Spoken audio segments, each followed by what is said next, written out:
안녕하세요. 역사탐구가 홍법 박익순과 함께 떠나는 주말 역사산책 시간입니다. 오늘은 조선 최고의 명장임을 자랑하면서 설선에서 왜적을 물리치려고 출병을 했지만은 고니시 유키나에게 대패하고 순절한 신립장군에 관한 역사산책을 해보려고 합니다. 신립은 1546년에 성균관 생원을 지낸 신화국의 셋째 아들로 태어났어요. 어릴 때부터 이 글읽기보다는 무에 닦기를 상당히 좋아했다고 그래요. 그래서 22살에 무과에 급제한 뒤에 이 선전관을 시작으로 해서 무과 벼슬에 나갔습니다. 문장가로 이름이 난 그 진주 목사 양응정이라고 하는 분이 신립이 어렸을 때부터 좀 성질이 급박하고 좀 난폭했던 것 같아요. 그래서 이 성격을 좀 고치도록 훈계를 했다고 그러는데 이게 성장해서도 고쳐지지 않은 것 같아요. 3살 버릇이 80살까지 간다는 말 맞는 것 같습니다. 1583년에 그 함경북도 온성의 부사로 있을 때 이 북쪽에는 그때 이 어진족의 니탄계라고 하는 이 파들이 자주 침략을 해서 우리 백성들을 괴롭혔어요. 그러나 이 신립이 온성부사로 가면서부터 이 말을 타고 이 적진에 한번 돌격을 하면은 뭐 길이 생길 정도로 이렇게 적병들이 놀라서 도망을 갔다고 그래요. 그래 아주 신립은 그때서부터 기마병의 그 달인으로서 아주 이름을 떨쳤죠.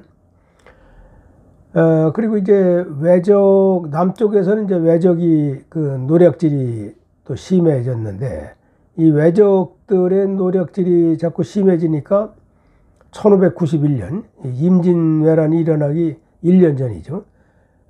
그 7월에 비변사에서 이 국방에 관한 논의를 하면서 이 왜적들은 바다가 둘러싸여 있는 그 섬나라이기 때문에 수군에는 능하지만은 육전에는 상당히 열악할 것이다. 이렇기 때문에 우리는 조선에서는 수군보다는 육군 위주로 군사력을 증강시켜야 된다. 이렇게 주장을 했어요. 이럴 쯤에 이 신립은 차라리 수군은 없애버려라. 수군을 폐지하는 것이 더 낫다. 우리 강성한 육군만 가져도 왜적을 물리칠 수 있다. 이렇게 주장을 했어요. 그러니까 이순신 장군은 이 바다로 침입하는 왜적을 막는 데는 이 수전이 제일이다. 수군이 폐지가 된다 그러면은 말도 안 된다. 이렇게 강력하게 주장을 해서 그나마 수군이 명맥상 유지하게 됐다는 겁니다. 그러다가 이제 1592년에 드디어 임진왜란이 일어나. 그래서 이제 조정 대신들은 왜란이 일어났다는 소리를 듣고 뭐 가솔들을 데리고서 피난 가기에 바빠. 몸을 숨기기에 바쁜데 이런 분위기 속에서도 이 신립장군은 자청을 해. 자청을 해서 내가 나가서 왜적을 막겠단 말이지. 이미 그때 부산진이 함락이 되고 또 다대포가 함락이 되고 또 동네가 함락이 되고 뭐 이런 상황이었으니까 그래 이런 상황이니까 그러니까 장군들이고 조정에서 누구나 나가기를 꺼려하죠.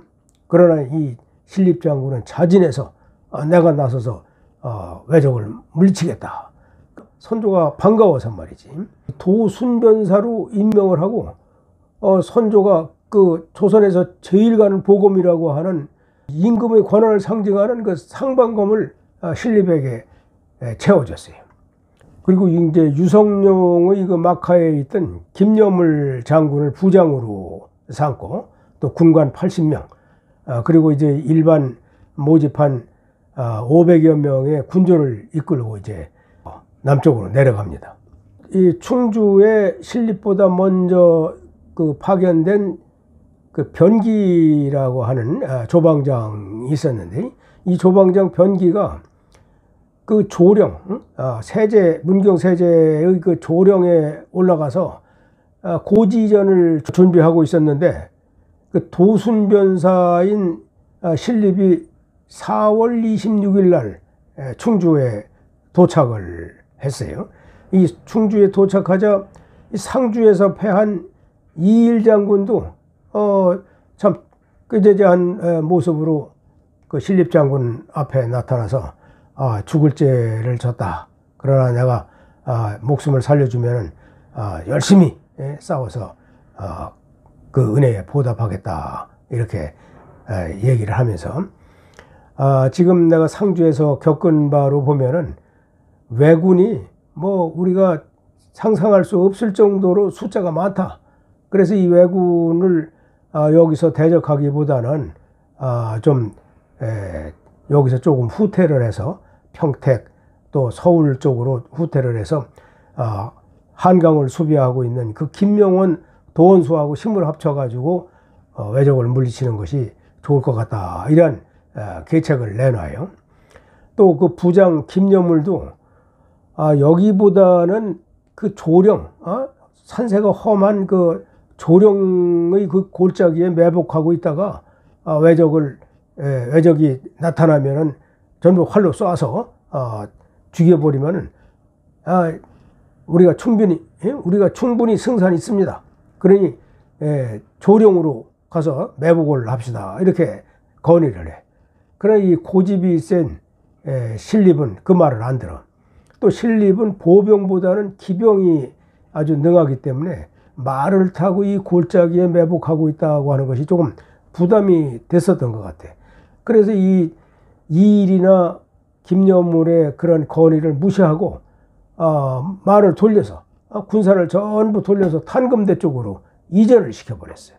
이 신립은 이 북쪽에서 여진족들하고 싸움을 할 때는 뭐 신립의 이름만 들어도 바다에서 왜적들이 이순신 이름만 들어도 도망을 하던 거와 마찬가지로 신립의 이름만 들어도 막 도망을 가는 그런 명장이었었단 말이에요. 맹장이고. 그러나 이 신립이 그 여진족들하고 그 싸울 때는 불과 수십 명, 뭐 수백 명이야. 그런데 이런 그 수천 명이나 되는 정규 그 군사 교육을 받은 이런 왜군들하고 대항하는 것은 처음이란 말이죠. 이것이 문경세제에서 처음이야.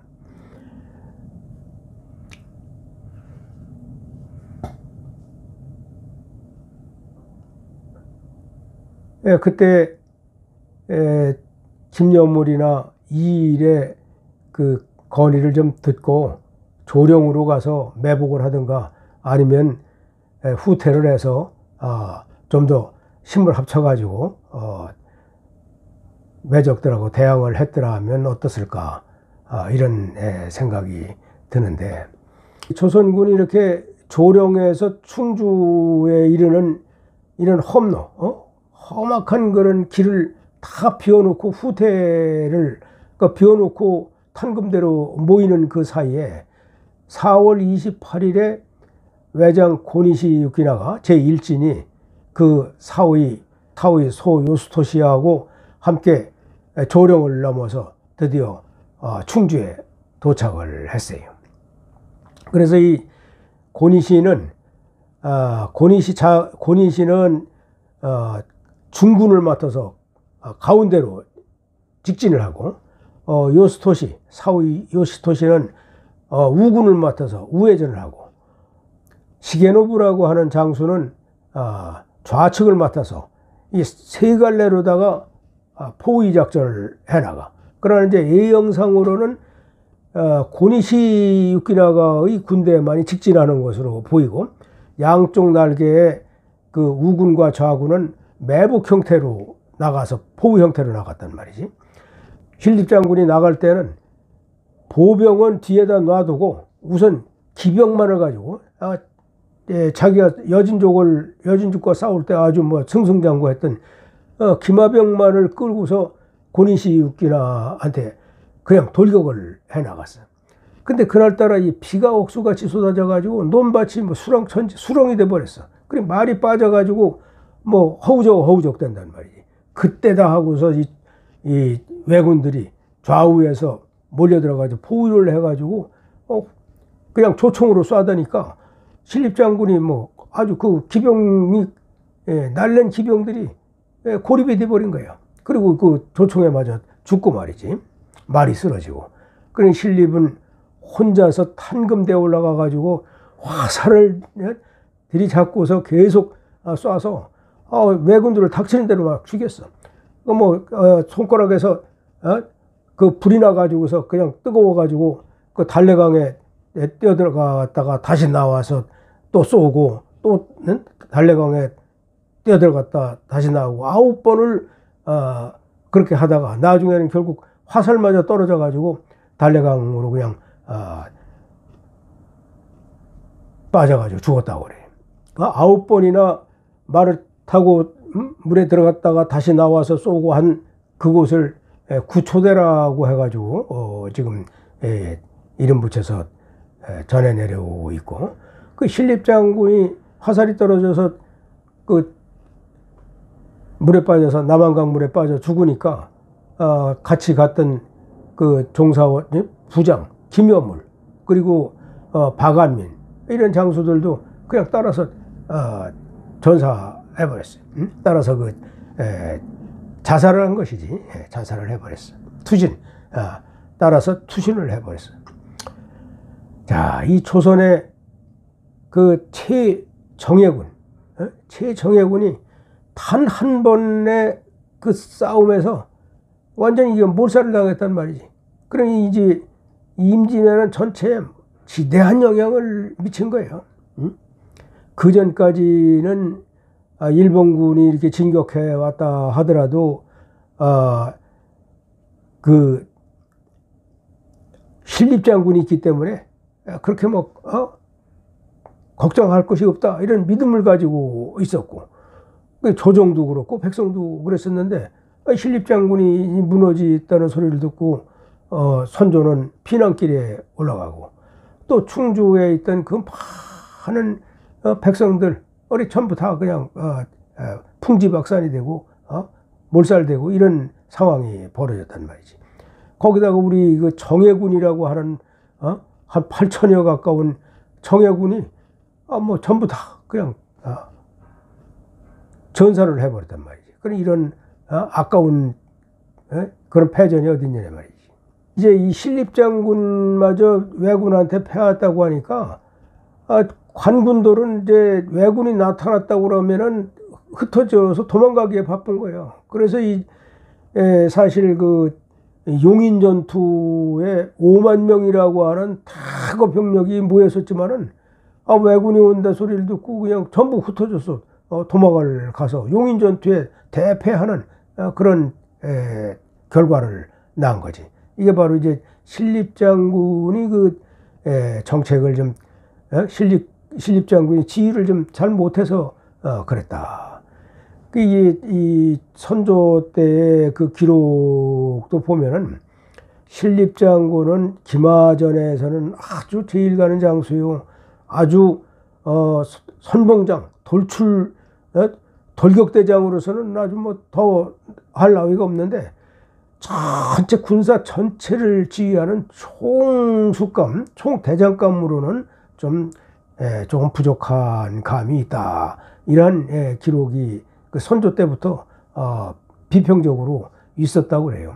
근데 사실 그것이 이런 누구 뭐 그러나 그 당시에 누군들 뭐 자기가 총대 메고 나갔다는 장수로서 나가겠다는 사람이 없는 상황에서 그래도 신립이 자진해서 이렇게 나선다고 그러니까 어떻게 보면 참 고마운 일이지, 나라를 위해서. 그러나 그 조금 너무 성급하고 지휘 능력이 조금 뒷받침되지 못한 그런 상황에서 전투에 임했다가 그 아까운 정예 군사들 다 잃고 또 이 군사들의 백성들의 사기가 완전히 꺾이는 그런 결과를 초래했다, 이런 안타까움이 있어요.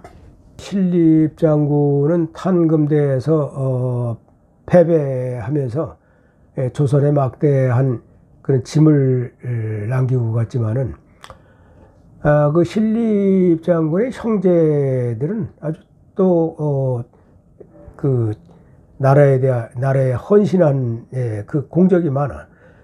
큰형 그 신잡은 선조가 몽진을 할 때 호송을 했고, 그 둘째 아들은 이제 이천으로 낙향을 해서 숨어 살고 있었는데 왜군이 공격을 해오니까 그 어머니를 놓고서 그냥 절벽에서 떨어져서 죽었어요. 그리고 이제 신립의 동생, 사형제 중에서 신립의 동생 신할은 도원수 김명원을 따라서 임진강에서 전투를 하다가 또 또 전사를 했다고 그래요. 이게 신립 장군은 그 본인뿐만이 아니고 형과 동생들까지도 이렇게 전장에서 나라를 위해서 애쓰다 그 전사를 한 그런 집안들이에요. 그리고 신립 장군의 아들 이제 신경진은 이 서인으로서 이제 광해군을 내몰고 인조반정을 일으킬 때 인조반정이 그 아주 1등 공신이 됐고, 더군다나 그 이제 신립 장군과 함께 그 남한강에 투신해서 자살한 그 김여물 장군의 아들 김유는 그 인조반정의 아주 1등 공신이야. 인조반정의 이제 주류야, 주류. 그 주무자지. 인조반정의 주무자예요. 이렇게 신립 장군에 대해서 한번 그 역사 산책을 해봤는데, 용맹하기는 하고 또 몸을 던져서 외적을 막기 위해서 애를 썼지만은 그 결과는 그렇게 좋은 쪽으로 평가를 받지를 못하고 있다 하는 사실에 대해서 역사 산책을 해봤는데, 다음 주에는 임진왜란 아주 그 지대한 공적을 세웠는데도 불구하고 이 역사에서는 그렇게 조명을 받지 못하고 있는 정기룡이라고 하는 장군이 있어요. 이순신 장군이 전사하고 그 뒤를 이어서 3군 수군 통제사가 됐는데, 이러한 그 지구에 있고 또 많은 공적이 있는데도 부각되지 않은 그 정기룡 장군에 대한 역사 산책을 하기로 하고 오늘은 여기서 마치겠습니다.